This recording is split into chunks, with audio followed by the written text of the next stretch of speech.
The stars went dark one by one. Not literally, of course, but the worlds that once thrived beneath them fell silent as the Void Collective moved through the galaxy like a plague. Nobody saw them coming until it was too late. Sujin stared at the holographic display in Earth's Defense Command Center, watching as another allied system blinked from green to red. That was the third this week. She rubbed her tired eyes and turned to face the room of exhausted officials. Proxima Centauri has fallen, she announced, her voice steady despite the weight of the words. The room fell silent. Proxima had been their strongest outpost, the final buffer between Earth and the advancing enemy. Admiral Kim stood slowly from his seat at the central table. He was an older man with deep lines etched into his face from decades of service. Unlike many coalition officers, he spoke plainly. Earth is now the front line, he said, and we are not ready.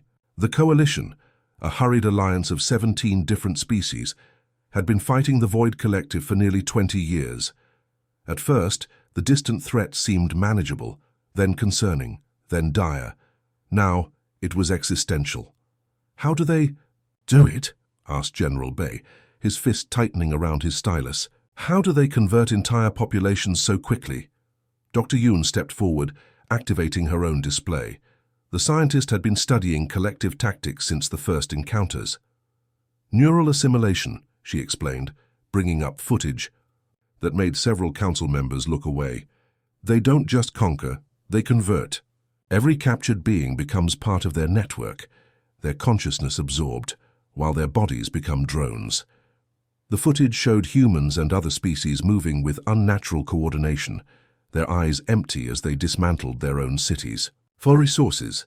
They're not interested in our culture or knowledge, Dr. Yoon continued. Just our planets, our materials, and our bodies as vessels. Outside the command center windows, Seoul's towering skyline glittered beneath a perfect blue sky. Ordinary people walked the streets below, going about their day, most still unaware how quickly their world was shrinking. When humanity had joined the galactic community 30 years earlier, there had been celebration and hope. Earth was considered young, even primitive by galactic standards, but welcomed nonetheless. Now those same advanced civilizations were falling one after another. The collective will reach our solar system in 3 months, Admiral Kim said, breaking the heavy silence. Maybe 4 if the Rigelian defense holds, but I wouldn't count on it. And our options? President Jin asked.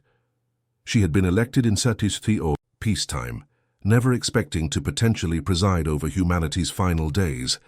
The coalition tactical officer, a tall blue-skinned alien named Toro, stepped forward. Unlike Admiral Kim, he spoke with the formality typical of his species. Your world's technology is insufficient, he said carefully. Earth's military capabilities are approximately 3 centuries behind the galactic standard. Your weapons will not stop them. Then what do you suggest? The president's voice had an edge to it. Earth may be outmatched, but her people wouldn't go quietly. Evacuation, Toro replied.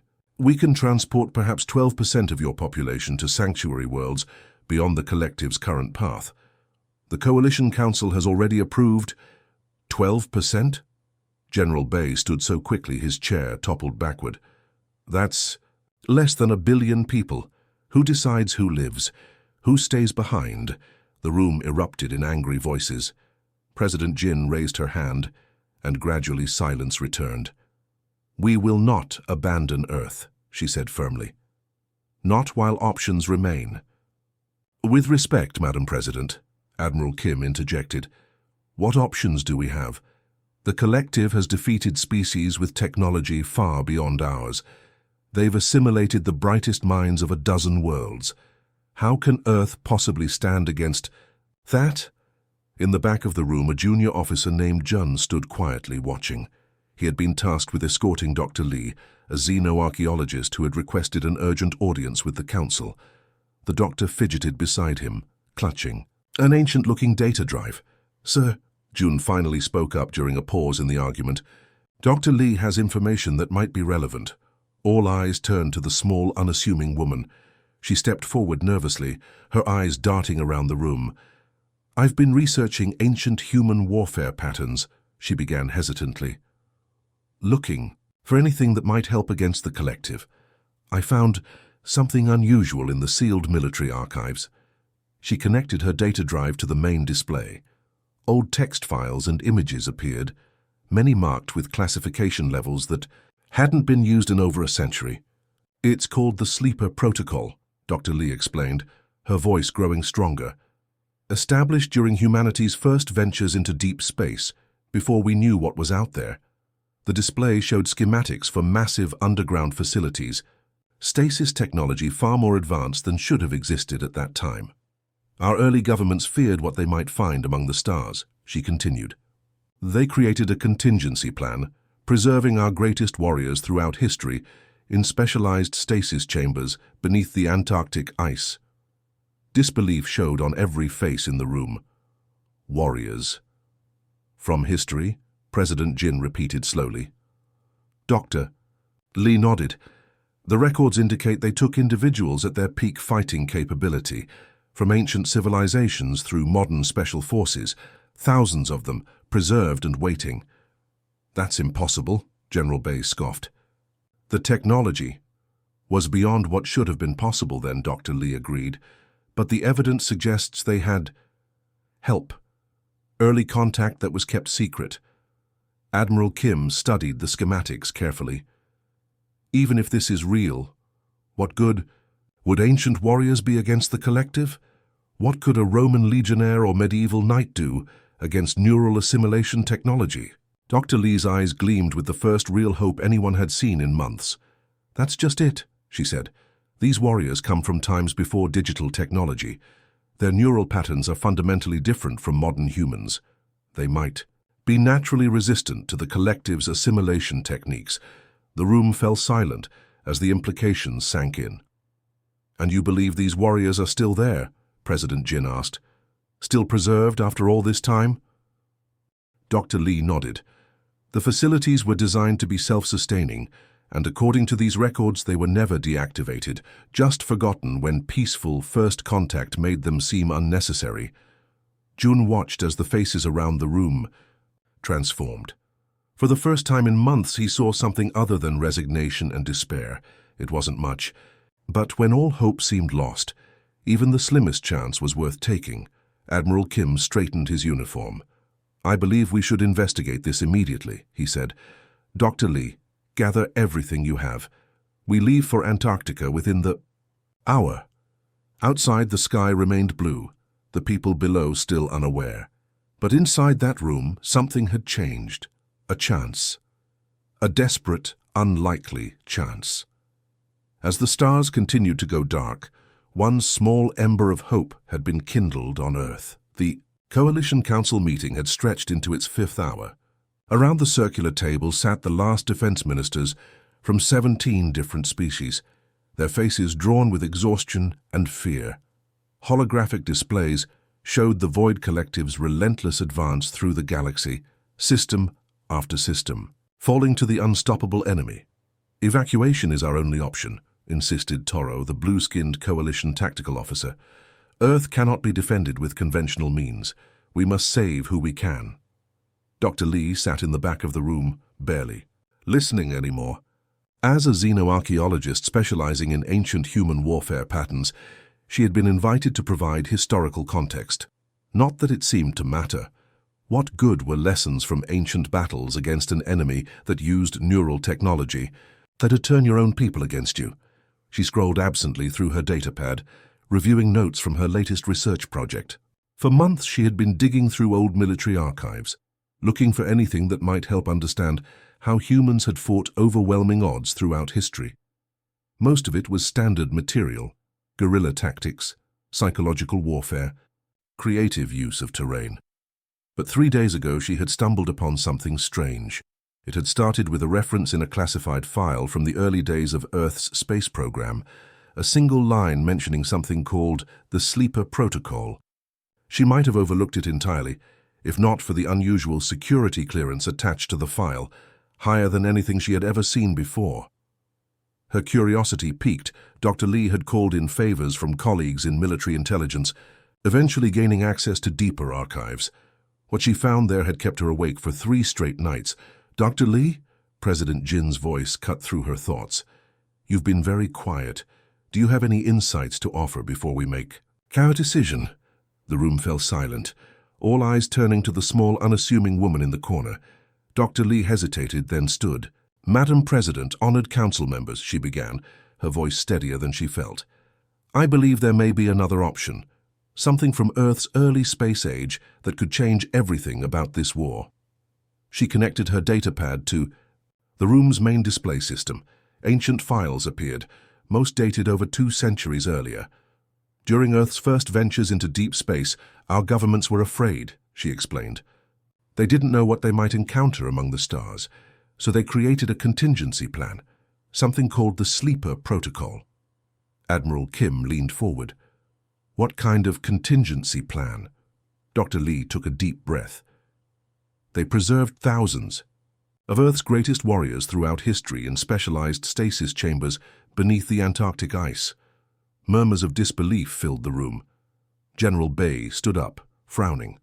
"That's impossible," he said flatly. "We didn't have that kind of technology. Back then, no one did." "That's what I thought too," Dr. Lee admitted. "But these records suggest Earth had early contact with advanced species, contact that was kept secret from the general population. They provided the technology for the stasis chambers." She zoomed in on schematics showing massive underground facilities. According to these files, they identified and selected warriors at the height of their abilities from various points in human history. Ancient Greek hoplites, Roman legionaries, medieval knights, samurai, special forces operators, all placed in stasis, waiting for a time when Earth might face extinction. President Jin studied the documents with growing intensity. "If this is true, where are these warriors now?" "Still there," Dr. Lee said. "The facilities were designed to be self-sustaining for centuries. When peaceful first contact was established with the galactic community, the protocol was abandoned, but never dismantled. The warriors were simply forgotten." Toro, the coalition officer, scoffed. "Even if this is real, what good would ancient warriors be against the collective? What could a human with a sword do against neural assimilation technology?" Dr. Lee had been asking herself the same question for days. Now she shared her theory. These warriors come from times before digital influence shaped how humans think. Their neural patterns would be fundamentally different from modern minds. The collective's assimilation techniques are designed to interface with contemporary neural structures. There's a chance, a real chance, that these ancient warriors might be naturally resistant. The room fell silent as the implications sank. Injun, the young officer who had been assigned as Dr. Lee's aide, spoke up from his position by the door. "If they can't be assimilated, they could fight the collective directly." Without fear of conversion, Admiral Kim stroked his chin thoughtfully. "It would explain why the protocol was abandoned, but not dismantled. Someone wanted to keep it as a last resort." "This is absurd," Toro insisted. "You're placing your hopes on ancient humans with primitive weapons and outdated fighting techniques." "Not exactly," Dr. Lee countered, bringing up more schematics. "The protocol included training facilities, weapons adaptations, even full historical and cultural briefings to help the warriors understand our time. They weren't meant to fight exactly as they did in their eras. They were meant to adapt their unique skills to future threats." President Jin stood slowly, her decision written on her face. "How soon can we verify if this facility still exists?" "An expedition could reach Antarctica within 12 hours, General Bay offered, suddenly energized by this thread of hope, however thin. "Make it happen," the president ordered. "Dr. Lee, you'll lead the scientific team. Admiral Kim, prepare a military escort. If there's even a chance this protocol is real, we need to activate it immediately." As the room erupted into activity, Jun approached Dr. Lee. "Do you really think this could work?" he asked quietly. "Warriors from thousands of years ago against the most advanced enemy we've ever faced." Dr. Lee gathered her datapad, her hands still trembling slightly. "Throughout human history, we've faced overwhelming odds again and again. The Persian Empire, the Mongol horde, countless seemingly unstoppable forces, and somehow humans always found a way to fight back." She looked up at the holographic display, showing the collective's relentless advance. "The collective thinks they understand humanity because they've studied our recent history, our technology, our modern tactics. But they've never faced a Spartan phalanx or samurai warriors or Viking berserkers. They've never encountered the raw, unfiltered human spirit that drove our ancestors. And you think that spirit might be our last hope? June asked. Dr. Lee nodded, slowly. The collective relies on prediction, on understanding patterns. But how do you predict an enemy from 1,000 years before your algorithms were designed? How do you model the mind of a warrior who never imagined computers, let alone neural networks? Outside the council chamber, Seoul's skyline glittered in the afternoon sun. Soon that view might be gone forever, replaced by collective harvesting operations, unless this desperate gamble paid off. "We need to move quickly," Admiral Kim announced, joining them. "The latest intelligence suggests the collective has accelerated their timeline. They'll reach our outer defenses in less than a week." Dr. Lee clutched her datapad tightly. Somewhere beneath the Antarctic ice lay humanity's forgotten guardians, warriors, who had once sworn to protect their people, now sleeping through centuries, waiting for a call that had never come. Until now. "I'll be ready to leave within the hour," she said. As she hurried from the room, Dr. Lee couldn't help but wonder what it would be like to meet people from history's greatest battlefields. People who had lived and died centuries before her birth, preserved at the moment of their greatest strength. People who might now be humanity's last hope against the darkness spreading across the stars. The sleeper protocol had been hidden for generations. Now it was time to wake the ancient warriors. The wind howled across the Antarctic ice, whipping snow against the reinforced windows of the expedition base. Inside, Dr. Lee's hands trembled as she entered the final sequence into the ancient control system. The Coalition Council had given their desperate approval just 3 days ago, and now everything hinged on whether the sleeper protocol was real or just an elaborate hoax buried in forgotten military archives. "Are you sure about this?" Commander Park asked, his breath visible in the frigid air of the underground chamber. They had followed the coordinates to a seemingly abandoned research station, only to discover a vast complex hidden beneath the ice. "No," Dr. Lee admitted. "But we're out of options." The chamber they stood in stretched nearly 1/2 kilometer in each direction, filled with thousands of silver pods arranged in neat rows. Each pod was connected to a central power source that had somehow remained operational for centuries. "If this works," Park said quietly, "we're about to meet people who died hundreds, even thousands of years ago." Dr. Lee nodded. "The first wave is set to activate, 20 pods from different time periods. Behind them, a small team of Coalition scientists and Earth military personnel waited nervously.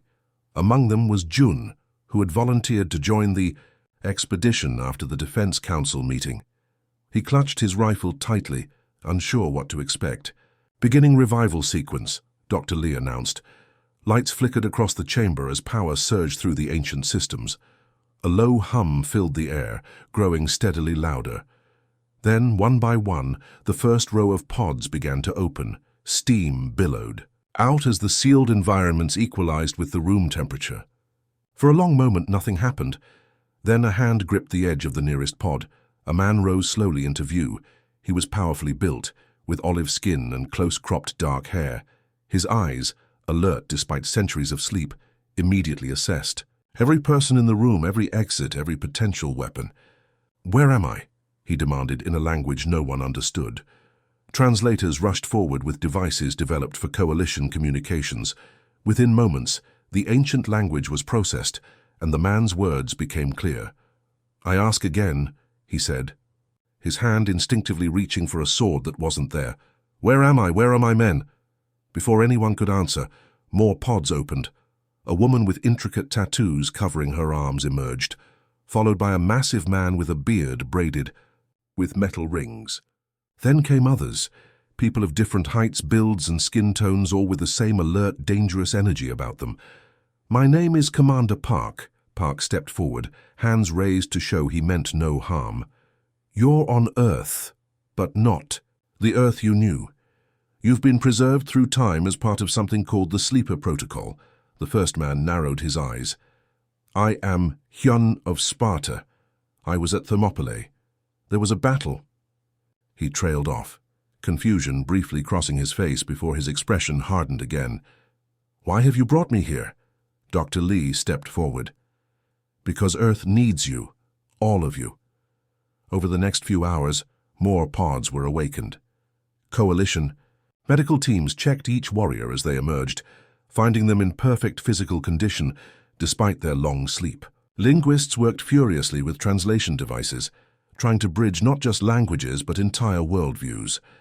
"You expect me to believe I've slept for over 1,000 years?" demanded Sue, a woman whose swift movements marked her as a trained fighter. She had been a royal guard in ancient Korea, taken at the moment before a palace invasion. "I know it sounds impossible," June said to her, having been assigned as her guide. "But it's true." In another part of the chamber, a group of men, and women in what appeared to be 21st century military gear, were examining modern weapons with professional interest. "Special forces," Park explained to Dr. Lee. "Taken just before our first contact with alien life. At least they'll understand some of what we're facing." By nightfall, the first 100 warriors had been awakened. The vast underground facility buzzed with activity as people separated by centuries of history tried to make sense of their new reality. In the main briefing room, Commander Park stood before a group of the awakened warriors, those identified as leaders in their time. The holographic display behind him showed the galaxy, with the Void Collective's territory highlighted in red. "This is why you're here," Park said, his voice solemn. "An enemy unlike anything humanity has faced before. They've conquered most of known space. Earth is next." Hyun studied the display, his ancient warrior's mind quickly grasping the strategic situation. "How do they fight? What are their tactics?" "They don't just kill," John explained. "They take over your mind, turn you into one of them." A warrior from 19th century Japan, who had introduced himself as Takeo, frowned. "Mind control, like sorcery?" "Like technology," Dr. Lee corrected. "But that's why we need you. Your minds are different, formed before digital technology changed. How humans think. Our scientists believe you might be naturally resistant to their methods." "So," said Jay, a woman who had fought with the Korean resistance against Japanese occupation, "you woke us because we might be immune to this enemy's strongest weapon." Park nodded. "That's our hope." Hyun looked around at the other warriors. People from different times, different cultures, all brought together in humanity's darkest hour. "And if we refuse to fight your war?" A tense silence fell over the room. It was Jin who answered, a quiet woman who had been a sniper in conflicts just before first contact. "This isn't their war," she said, looking at Park and Dr. Lee. "It's our war, humanity's war. We were preserved to protect Earth when it needed us most." She turned to Hyun. "Isn't that what you did at Thermopylae? Fight for your home against impossible odds?" Something like respect flickered in Hyun's eyes. "We died at Thermopylae. But not without purpose," Jin countered. Before anyone could respond, alarms blared throughout the facility. Jun rushed to a communication panel. "The collective," he reported, his face pale. "They've detected energy signatures from the awakening. A scout fleet has entered the solar system." Park turned back to the warriors. "We're out of time. The collective is coming, faster than we anticipated. We need to move you to the training facilities immediately." "Training?" Sue asked. "For what? To fight in space," Park said grimly. "To use weapons you've never imagined. To face an enemy unlike any in human history." The warriors exchanged glances. People from across time, united by a common purpose despite their differences. "How long do we have?" Hyun asked. 2 weeks, maybe less," Park replied. "Not enough time." Hyun stood, his bearing every inch the commander who had faced the Persian army. "Then we start now. Show us these weapons. Tell us everything about this enemy." As they filed out of the briefing room, Jun fell into step beside Sue. "Are you afraid?" he asked quietly. The ancient warrior looked at him with eyes that had seen battles a millennium before he was born. "Fear is a part of courage," she said simply. "But I didn't fight and die for my people only to wake up and watch humanity fall." Above them, through kilometers of Antarctic ice, the stars still shone in the clear polar sky. But somewhere up there, darkness was approaching, a darkness that had consumed countless worlds before Earth. This time, though, humanity had something the Void Collective had never encountered before. Its own ancient fighting spirit, preserved through the ages for this very moment. The darkness of space lit up with flashes of weapons fire as the Void Collective's advance fleet pushed past Neptune's orbit. Earth's outer defenses fell within hours. The coalition ships, outmatched and outgunned, fought in desperate retreat actions, buying time with their lives. "They're moving faster than we predicted," Commander Park said, studying the holographic battle map inside Earth's orbital command station. "At this rate, they'll reach lunar orbit in under 16 hours. Admiral Kim nodded grimly. "Then we deploy as planned. We won't get a second chance at this." 2 weeks had not been enough time, not nearly enough to train warriors from throughout history to fight in space, to use modern weapons, to understand the enemy they faced. But it was all the time they had. Jun watched from the shuttle bay as the warriors prepared. Some checked unfamiliar weapons with careful precision. Others sat in silent meditation. A few spoke quietly among themselves, warriors from different eras finding common ground in the universal language of coming battle. Sue approached him, now dressed in a modern combat suit that had been modified to allow for her preferred fighting style. "Your heart is racing," she observed. "I can see it in your eyes." "We've never won against them," Jun admitted. "Not once in 20 years of fighting." She tilted her head. "Then today will make history, one way or another." Across the bay, Hyun was briefing a mixed unit of Spartan warriors and 20th century special tool forces soldiers. Despite the vast differences in their backgrounds, they moved with similar precision, similar focus. "Remember your training," Hyun told them. "The enemy relies on prediction algorithms based on standard military tactics. We don't fight that way. We've never fought that way." "Drop ships ready for deployment," came the announcement over the station's speakers. "All units prepare for launch." Commander Park made his way through the bay, stopping at each group.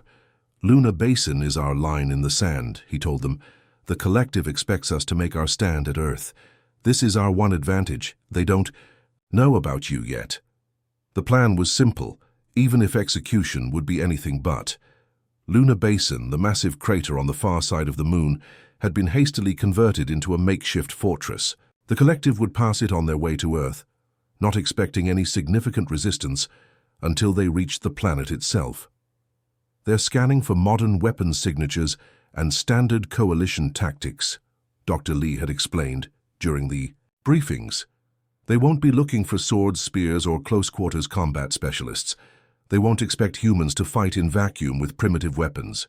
Which is why, alongside the pulse rifles and energy shields, many warriors carried the weapons of their own times, now modified for vacuum and reinforced with modern materials, but wielded with ancient skill.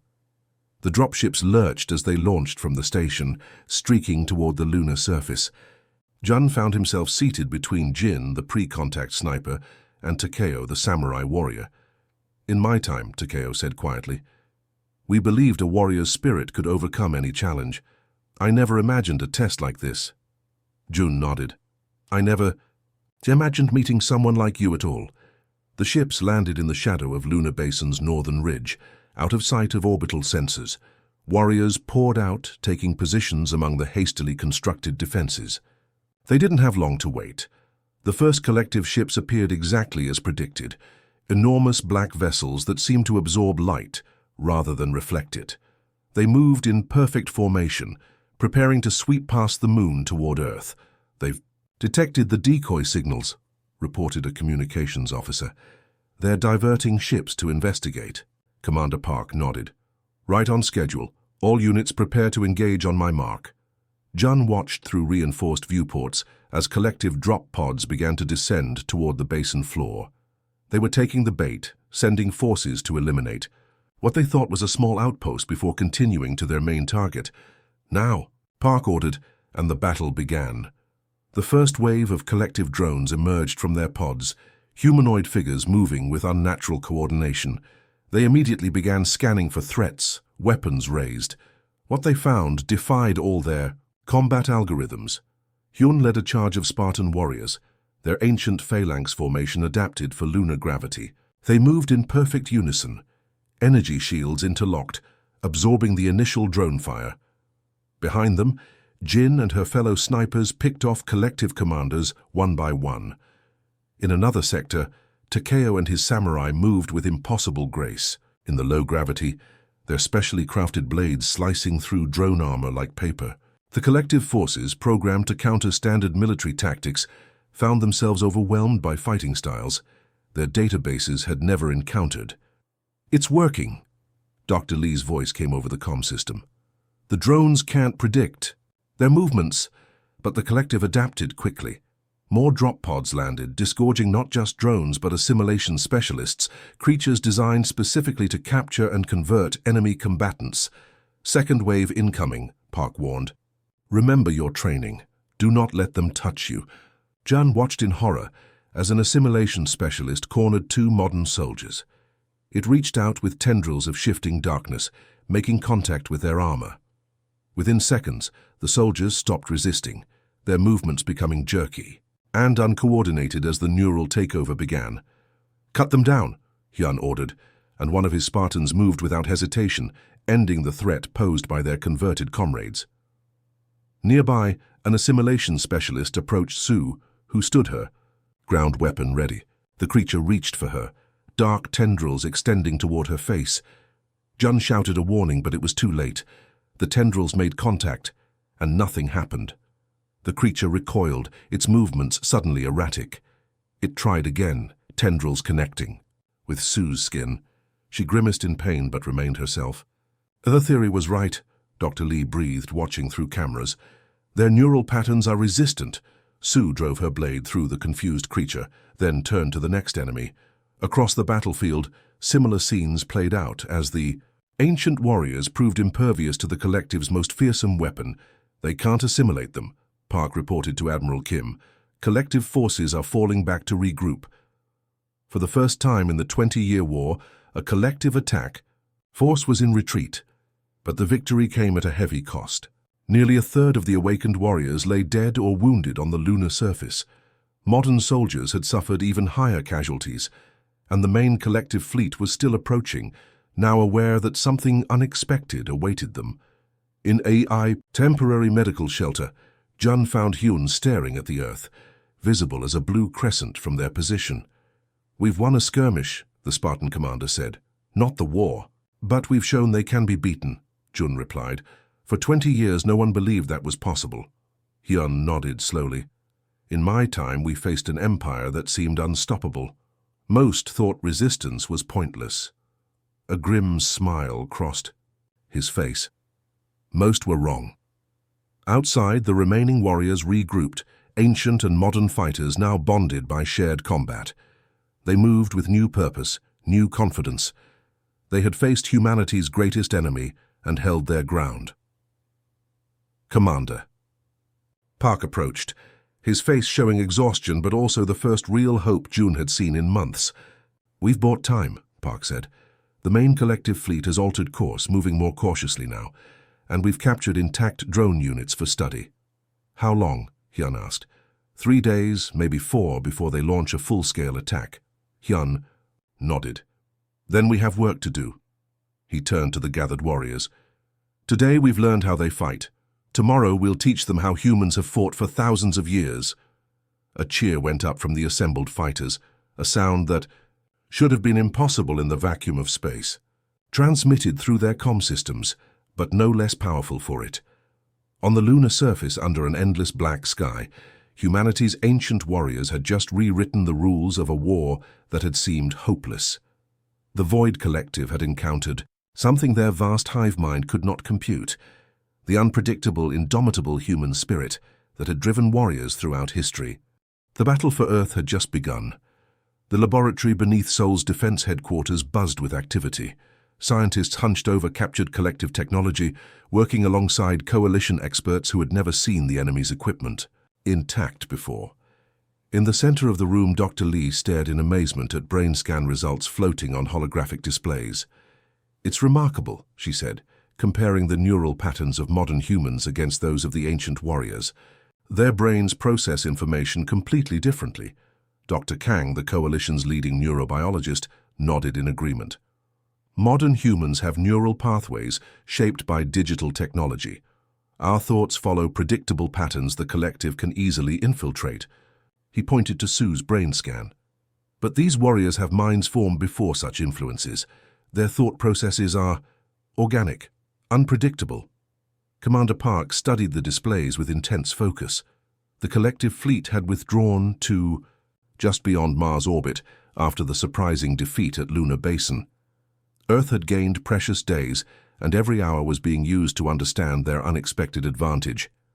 "Can we use this to protect our modern troops?" Park asked. Dr. Lee hesitated. "We can't reshape neural pathways formed over lifetimes. But..." Her fingers flew across the interface, bringing up new simulations. "We might be able to create a disruptor, something that temporarily blocks the collective's assimilation signals." In the adjacent training hall, Jun watched as Hyun led exercises merging ancient combat techniques with modern technology. Spartans practiced zero-gravity maneuvers alongside Special Forces operators. Mongol warriors, adapted remarkably quickly to space combat, demonstrated horseback archery techniques that translated perfectly to jetpack movement.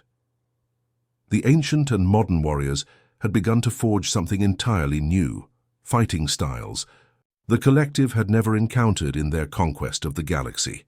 "They're still coming," Admiral Kim announced, entering the training hall. The room fell silent. "Our deep space sensors show they're mobilizing their entire fleet. Not just the force assigned to Earth. Everything they have. We've frightened them." Hyun nodded grimly. "Good. Fear disrupts planning." "We need to prepare for the final assault," Kim continued. "Dr. Lee and her team have developed a neural disruptor based on your unique brain patterns." He gestured to the ancient warriors. "It should temporarily break the collective's hive-mind connection, for a few minutes at most." "A few minutes is all we need," said Takeo, the samurai commander who now led a mixed unit of blade specialists. "If they cannot coordinate, they cannot stand against us." Jun joined the command meeting later that day, where Park laid out the final plan. Holograms showed the positions of Earth's remaining defenses, the approaching collective fleet, and the special strike teams composed of ancient warriors. "This is not a defensive action," Park explained. "We've proven that doesn't work against them. This is a targeted offensive operation. While our main forces engage their fleet, strike teams will infiltrate their command ships." He highlighted 7 massive vessels in the collective formation. "Intelligence suggests these contain their primary neural relay nodes." "How do we reach them?" asked Jin, who would lead one of the strike teams. "Drop pods," Park replied, "launched during the chaos of the main engagement, small enough to avoid detection until it's too late." The room fell silent as everyone absorbed the implications. This would be a one-way mission for many of the strike teams. "In my time," Hyun said finally, 300 of us held a pass against 1,000,000. We knew we would die, but our sacrifice bought time for our people." He looked around at the assembled warriors from across human history. "I am proud to fight alongside each of you." 3 days later, the final battle began. The collective fleet darkened the skies above Earth, thousands of ships moving in perfect formation. Earth's combined defenses rose to meet them. A desperate last stand that humanity knew it could not win through conventional means. As the space around Earth erupted in weapons fire, 7 small pods detached from the lunar base, accelerating toward the heart of the collective formation. Inside each pod, strike teams prepared for what might be their final mission. Jun sat beside Sue in the cramped confines of their pod, checking his gear one last time. "I never thought I'd die alongside someone born 1,000 years before me," he said with a weak smile. Sue adjusted the ancient blade strapped across her back, now reinforced with modern materials, but still bearing the markings of her original time. "Who says we're going to die?" Their pod slammed into the hull of a collective command ship, breaching systems designed to repel conventional attacks, but unprepared for such a primitive approach. Strike teams poured into the alien vessel, fighting. Their way through corridors filled with drones, across 7 ships, the scene repeated itself.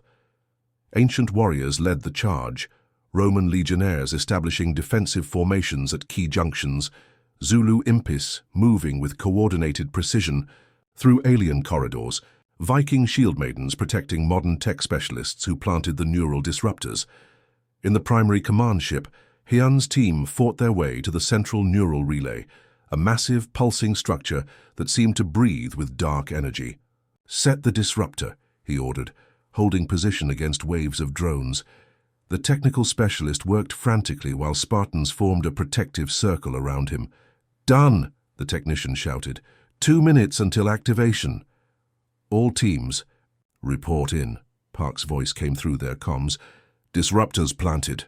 One by one, the strike teams confirmed success, though many voices were missing from the roll call.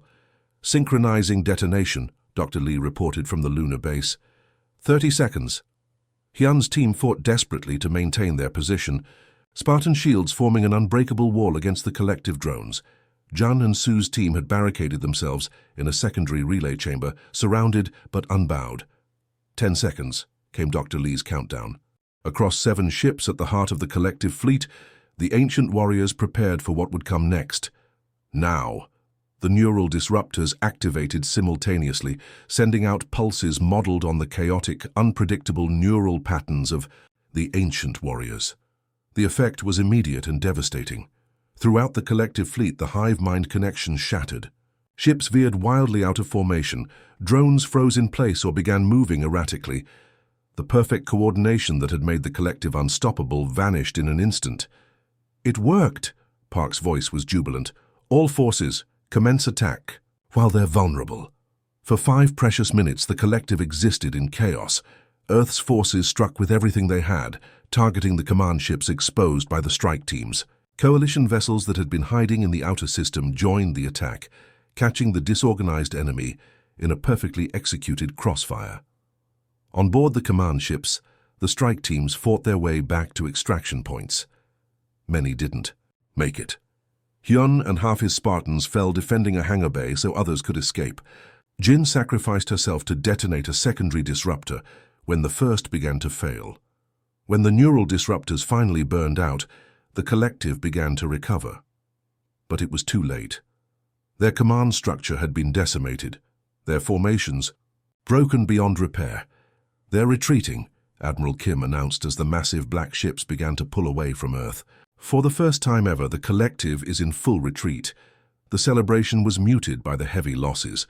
Of the ancient warriors who had led the strike teams, less than half returned.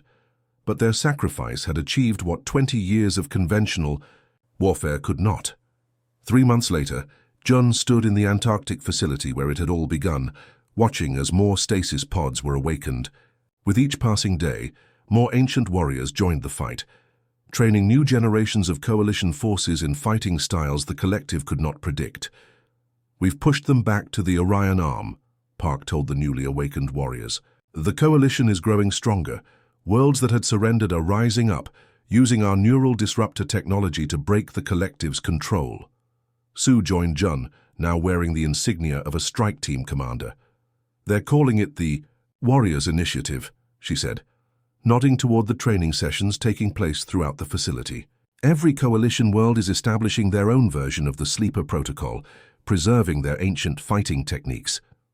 "What about you?" Jun asked. "Have you decided what you'll do when this is over? If it's ever over?" Su looked thoughtful. "I died defending my people once. I was given a second life to do it again. Perhaps there is purpose in that." She smiled slightly. "Besides, someone needs to remind these spacefaring humans where they came from." Across the galaxy, the tide had turned. The collective, which had seemed unstoppable for decades, now faced an enemy it could not assimilate, could not predict, could not understand. An enemy whose strength came not from advanced technology, but from the diverse, chaotic, beautiful history that had shaped humanity's warrior spirit across thousands of years. In command centers on a dozen worlds, military strategists studied ancient Earth conflicts, from Thermopylae to the medieval Crusades to guerrilla campaigns of the 20th century. The warrior's legacy, as it came to be known, transformed galactic warfare.